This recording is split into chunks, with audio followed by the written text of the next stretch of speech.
මේ ලැප්ටොප් එක Dell Inspiron 3000 කියන මොඩල් එකේ ලැප්ටොප් එකක්.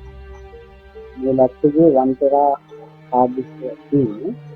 මට මේක ලැබෙනකොට කන්ඩිෂන් එකට තියෙන්නේ freezing කියන සිස්ටම් එකට සමාන ආකාරයෙන්. ඒ කියන්නේ Windows load වෙන්නේ නැහැ. logo එක නවතිනවා. ඉතින් මේක hard disk එක ස්පින් වෙන අත්තමකට පැවතුනේ. මේ repair එක අයිති වෙන්නේ hard disk repair and data recovery කියන part එකට. ඉතින් මේක hard disk එකේ motherboard එක repair කරලා නැවත මේ පැත්තට ගන්න කියලා තියෙනවා.